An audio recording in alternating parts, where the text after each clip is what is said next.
अगर आपसे पूछा जाए कि संपूर्ण ब्रह्मांड कितना बड़ा हो सकता है तो आप क्या जवाब देंगे? अगर आपसे पूछा जाए संपूर्ण ब्रह्मांड की यात्रा करने में आपको कितना समय लग सकता है? चलिए इसका जवाब हम दे देते हैं। मान लीजिए अगर आप एक बंदूक की गोली की रफ्तार से इस संपूर्ण ब्रह्मांड की यात्रा करने निकलेंगे तो अपने पूरे जीवन काल में संपूर्ण ब्रह्मांड के महज 0.0000001% हिस्से तक भी नहीं पहुंच पाएंगे, वो भी बंदूक की गोली की रफ्तार से। अब तो आप समझ गए होंगे कि ब्रह्मांड असीम है, अनंत है, जिसका छोर आज भी इंसानों के लिए एक रहस्य बना हुआ है। हमारी पृथ्वी इस ब्रह्मांड में ठीक उसी तरह मौजूद है जिस तरह एक बड़े महासागर में पानी की कोई बूंद मौजूद होती है। जी हाँ, महासागर में बस पानी की एक बूंद। आपने कभी न कभी गौर करके आसमान को जरूर देखा होगा। रात के समय में आसमान में अनगिनत तारे टिमटिमाते हुए दिखाई देते हैं। ब्रह्मांड में न जाने कितनी गैलेक्सीज मौजूद होंगी और उन्हीं में से एक गैलेक्सी का नाम है आकाश गंगा। और इसी आकाश गंगा में किसी धूल के कण की तरह मौजूद है हमारी पृथ्वी, जिसमें हम रहते हैं। रात में हमें जो तारे दिखाई देते हैं वो इस जगह के तारे होते हैं। बहुत विशाल है हमारी आकाश गंगा। दोस्तों, इस समय दुनिया में ऐसी कोई टेक्नोलॉजी मौजूद नहीं जो हमें पूरे ब्रह्मांड की यात्रा करा सके, लेकिन आज के इस वीडियो में हम आपको घर बैठे बैठे संपूर्ण ब्रह्मांड की यात्रा कराने वाले हैं। आप बिल्कुल रिलैक्स हो जाइए और दिल थाम के बैठिए, क्योंकि खतरों से भरा हुआ ये सफर अब शुरू होने वाला है। और अब हम अपनी पृथ्वी को छोड़कर जा रहे हैं और ये देखिए, पृथ्वी से थोड़ी ही ऊंचाई पर जाने पर नीले और हरे कलर की एक परत दिखाई देने लगती है। और अब हम पहुंच चुके हैं इंटरनेशनल स्पेस स्टेशन पर। अंतरिक्ष में इंसानों द्वारा बनाई गई ये सबसे बड़ी चीज है।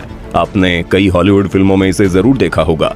अंतरिक्ष में जब कभी भी किसी रॉकेट या उपग्रह को इमरजेंसी मदद की जरूरत पड़ती है तो इंटरनेशनल स्पेस स्टेशन इसे फ्यूल और अन्य चीजें मुहैया करवाता है। आपको ये जानकर हैरानी होगी कि इंटरनेशनल स्पेस स्टेशन 27,580 किलोमीटर प्रति घंटे की रफ्तार से पृथ्वी के चक्कर काट रहा है और ये पृथ्वी की सतह से लगभग 400 किलोमीटर ऊंचाई पर घूम रहा है। हम आपको बता दें, पूरे 24 घंटे में ये पृथ्वी के 16 चक्कर पूरे कर लेता है। इंटरनेशनल स्पेस स्टेशन से थोड़ा और ऊपर जाने पर हमें बहुत सारे सैटेलाइट का जाल दिखाई देता है। यहाँ इंसानों द्वारा बनाए गए हजारों सैटेलाइट पृथ्वी की परिक्रमा कर रहे हैं। आप भली भांति जानते हैं कि सैटेलाइट की मदद से ही हम लोग मोबाइल, टीवी, रेडियो आदि सुन पाते हैं। और अब हम पहुंचने वाले हैं चांद पर। हम आपको बता दें, चांद पर हमसे पहले भी 12 अंतरिक्ष यात्री पहुंच चुके हैं। चांद पर पहला कदम रखने वाले अंतरिक्ष यात्री नील आर्मस्ट्रांग को भला कौन नहीं जानता। उनका कदम आज भी इस चंद्रमा की सतह पर साफ साफ देखे जा सकते हैं। चूंकि चांद पर वायुमंडल नहीं है, इसलिए नील आर्मस्ट्रांग के कदम सदियों तक यूं ही इंसानों की दास्तां बयां करते रहेंगे। चंद्रमा से पृथ्वी की दूरी 4 लाख किलोमीटर है। और अब जरा चांद से पृथ्वी का नजारा भी देख लीजिए। वाह, क्या बात है। चंद्रमा की सतह को ध्यान से देखने पर यह किसी जंग का मैदान लगता है। न जाने कितने अरबों सालों से चंद्रमा धूमकेतु और क्षुद्र ग्रहों की मार को झेल रहा है। जिस तरह पृथ्वी का कवच उसका वायुमंडल माना जाता है, जो किसी पहरेदार की तरह अंतरिक्ष से आने वाली चट्टानों, अल्फा ग्रहों से पृथ्वी की रक्षा करता है। लेकिन चंद्रमा पर इस तरह का कोई भी वायुमंडल नहीं है जो उसकी रक्षा कर सके। और अब हम पहुंच चुके हैं हमारे सौर मंडल के सबसे चमकीले ग्रह वीनस यानी शुक्र ग्रह पर। वीनस को पृथ्वी की छोटी बहन भी कहा जाता है और इसकी सबसे बड़ी वजह यह है कि वीनस भी पृथ्वी की तरह रॉकी प्लैनेट है और इसका गुरुत्वाकर्षण भी लगभग पृथ्वी के बराबर है। लेकिन हम आपको बता दें, ये ग्रह किसी नरक से कम नहीं, क्योंकि इस ग्रह पर सल्फ्यूरिक अम्ल की वर्षा होती है। सल्फ्यूरिक अम्ल से तो आप भलीभांति परिचित होंगे। अगर इसकी एक बूंद भी हमारी स्किन पर गिर जाए ना तो हमारी स्किन जल जाती है। तो जरा सोचिए, सल्फ्यूरिक अम्ल की बारिश में क्या हाल होगा। वीनस ग्रह पर सूरज की रोशनी भारी मात्रा में आती है लेकिन वापस नहीं जा पाती, इसलिए इस ग्रह का तापमान लगभग 470 डिग्री सेल्सियस होता है। और यही कारण है कि वीनस ग्रह पर सबसे ज्यादा ज्वालामुखी पाए जाते हैं। वीनस प्लेनेट से आगे अब हम बुध ग्रह पर पहुंच चुके हैं। गौर से देखने पर इसकी सतह भी चंद्रमा की तरह दिखाई देती है। ये ग्रह सूर्य के सबसे निकट पाया जाता है, इसलिए दिन के समय इसका तापमान 400 डिग्री सेल्सियस से भी ज्यादा हो जाता है। लेकिन आपको जानकर हैरानी होगी कि रात के समय बुध ग्रह पर तापमान -170 डिग्री सेल्सियस पहुंच जाता है। ये वाकई हैरान करने वाला है। दिन और रात के टेम्परेचर में इतना ज्यादा फर्क शायद ही किसी ग्रह में पाया जाता है।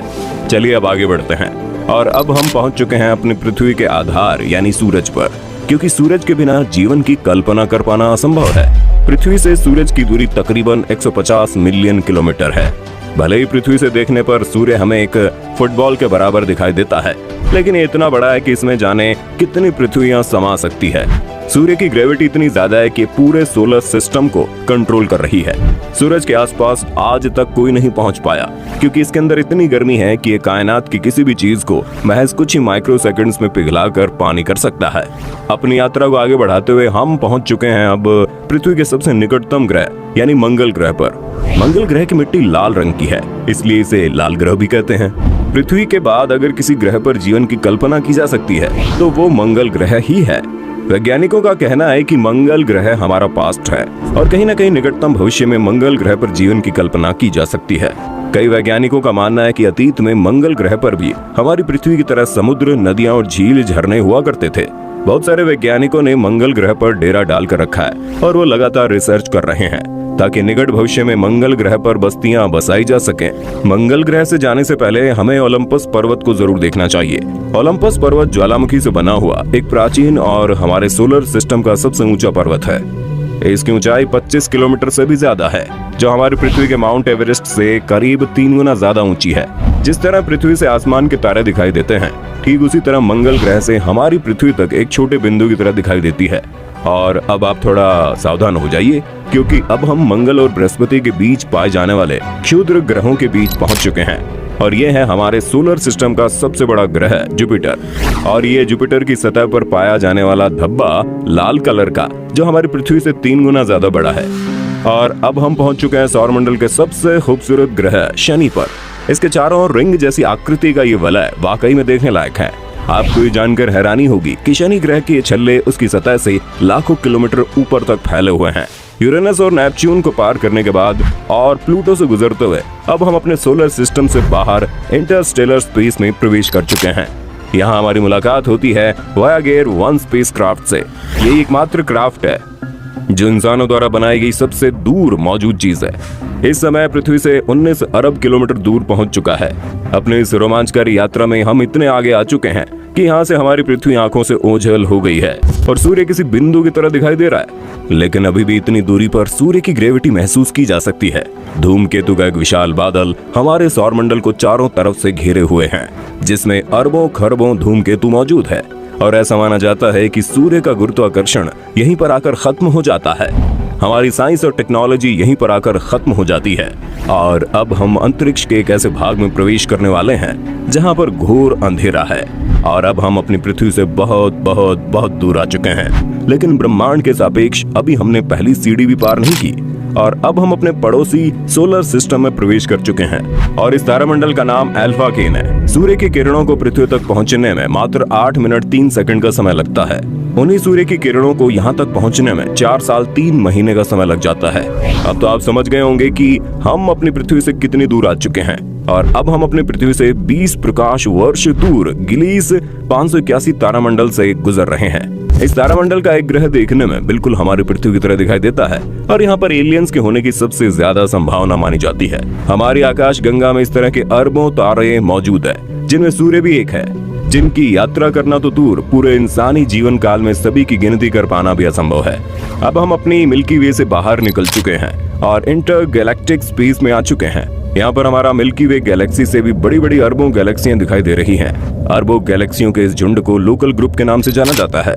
और अब हमें दिखाई दे रहा है विर्गो सुपर क्लस्टर, जिसमें सैकड़ों लोकल ग्रुप शामिल है।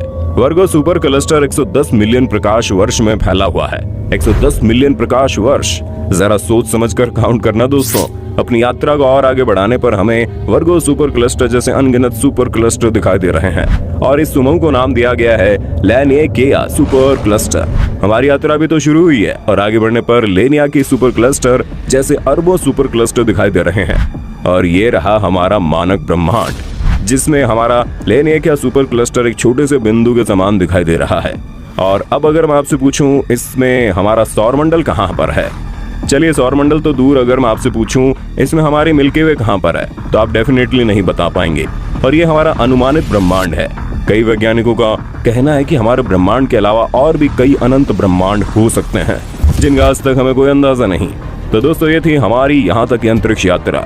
अब आप में से कई लोग सोच रहे होंगे यहाँ से वापस घर जाने का रास्ता कौन बताएगा, तो हम आपको बता दें यहाँ तक आने के बाद वापस घर जाना नामुमकिन है। तो दोस्तों आज की वीडियो में बस इतना ही। आपको ये अंतरिक्ष यात्रा कैसी लगी कमेंट करके बताइएगा।